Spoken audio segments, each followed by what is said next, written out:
دل کو چھو لینے والا واقعہ۔ حضرت عمر رضی اللہ تعالیٰ عنہ نے کبھی کوئی خواہش نہیں کی۔ ایک دن مچھلی کھانے کو دل چاہا تو اپنے غلام یرکا سے اظہار فرمایا۔ یرکا آپ کا بڑا وفادار غلام تھا۔ ایک دن اپنے فرمایا، یرکا آج مچھلی کھانے کو دل کرتا ہے، لیکن مسئلہ یہ ہے 8 میل دور جانا پڑے گا دریا کے پاس مچھلی لینے، اور 8 میل واپس آنا پڑے گا مچھلی لے کے۔ پھر اپنے فرمایا، رہنے دو، کھاتے ہی نہیں۔ ایک چھوٹی سی خواہش کے لیے اپنے آپ کو اتنی مشقت میں ڈالنا اچھا نہیں لگتا کہ 8 میل جانا اور 8 میل واپس آنا صرف میری مچھلی کے لیے۔ چھوڑو یرکا، اگر قریب سے ملتی تو اور بات تھی۔ غلام کہتا ہے، میں کئی سالوں سے آپ کا خادم تھا لیکن کبھی اپنے کوئی خواہش کی ہی نہیں تھی، پر آج جب خواہش کی ہے تو میں نے دل میں خیال کیا کہ حضرت عمر فاروق نے پہلی مرتبہ خواہش کی ہے اور میں پوری نہ کروں، ایسا کیسے ہو سکتا ہے؟ غلام کہتے ہیں، جناب عمر ظہر کی نماز پڑھنے گئے تو مجھے معلوم تھا ان کے پاس کچھ مہمان آئے ہوئے ہیں، عصر ان کی وہیں ہو جائے گی۔ غلام کہتا ہے کہ میں نے حضرت عمر کے پیچھے نماز پڑھی اور 2 رکعت سنت نماز پڑھ کر میں گھوڑے پر بیٹھا عربی نسل کا گھوڑا تھا، دوڑا کر میں دریا پر پہنچ گیا۔ عربی نسل کے گھوڑے کو 8 میل کیا کہتے۔ وہاں پہنچ کر میں نے ایک ٹکڑا مچھلی کا خریدا اور حضرت عمر رضی اللہ تعالیٰ عنہ کی عصر کی نماز ہونے سے پہلے میں واپس بھی آ گیا، اور گھوڑے کو میں نے ٹھنڈی چھاؤں میں باندھ دیا تاکہ اس کا جو پسینہ آیا ہوا ہے وہ خشک ہو جائے اور کہیں حضرت عمر فاروق دیکھ نہ لیں۔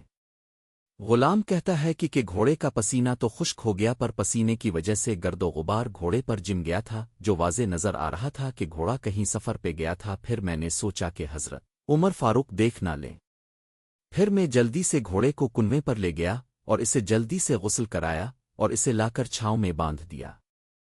جب ہماری خواہشات ہوتی ہیں تو کیا حال ہوتا ہے، لیکن یہ خواہش پوری کر کے ڈر رہے ہیں کیونکہ ضمیر زندہ ہے۔ فرماتے ہیں، جب عصر کی نماز پڑھ کر حضرت عمر فاروق آئے، میں نے بھی نماز ان کے پیچھے پڑھی تھی۔ گھر آئے تو میں نے کہا، حضور، اللہ نے آپ کی خواہش پوری کر دی ہے، مچھلی کا بندوبست ہو گیا ہے اور بس تھوڑی دیر میں مچھلی پکا کے پیش کرتا ہوں۔ کہتا ہے، میں نے یہ لفظ کہے تو جناب عمر فاروق اٹھے اور گھوڑے کے پاس چلے گئے، گھوڑے کی پشت پہ ہاتھ پھیرا، اس کی ٹانگوں پہ ہاتھ پھیرا اور پھر اس کے کانوں کے پاس گئے اور گھوڑے کا پھر ایک کان اٹھایا اور کہنے لگے، یرکا تو نے سارا گھوڑا تو دھو دیا، لیکن کانوں کے پیچھے سے پسینہ صاف کرنا تجھے یاد ہی نہیں رہا، اور یہاں تو پانی ڈالنا بھول گیا۔ حضرت عمر گھٹنوں کے بل زمین پر بیٹھ گئے اور کہنے لگے، او یار یرکا، ادھر آ، تیری وفا میں مجھے کوئی شک نہیں ہے، اور میں کوئی زیادہ نیک آدمی بھی نہیں ہوں، کوئی پرہیزگار بھی نہیں ہوں، میں تو دعائیں مانگتا ہوں، اے اللہ میری نیکیاں اور برائیاں برابر کر کے مجھے معاف فرما دے۔ میں نے کوئی زیادہ تقوی اختیار نہیں کیا، اور بات کو جاری رکھتے ہوئے فرمانے لگے، یار ایک بات تو بتا، اگر یہ گھوڑا قیامت کے دن اللہ کی بارگاہ میں فریاد کرے کہ آ اللہ، عمر نے مجھے اپنی ایک خواہش پوری کرنے کے لیے 16 میل کا سفر طے کرایا، اے اللہ میں جانور تھا، بے زبان تھا، 16 میل کا سفر ایک خواہش پوری کرنے کے لیے، تو پھر یرکا تو بتا، میرے جیسا وجود کا کمزور آدمی مالک کے حضور گھوڑے کے سوال کا جواب کیسے دے گا؟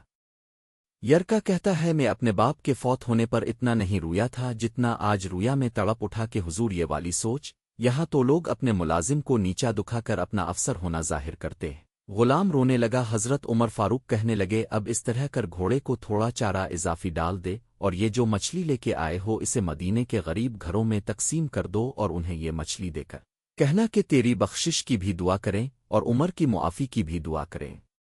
یہ ہے 22 لاکھ مربع میل پر حکومت کرنے والا حکمران۔ اپنی ذات کا محاسبہ ہم سب کو بھی کرنا چاہیے، ہم کہاں ہیں؟ کائنڈلی ویڈیو کو لائک شیئر ضرور کریں، کمنٹ میں رائے ضرور دیجیے۔ ایسی مزید انٹرسٹنگ ویڈیوز کے لیے ہمارے چینل کو سبسکرائب کر لیں اور بیل آئیکن کو پریس کر دیں تاکہ آپ ہم سے اور ہم اب سے جاری رہیں۔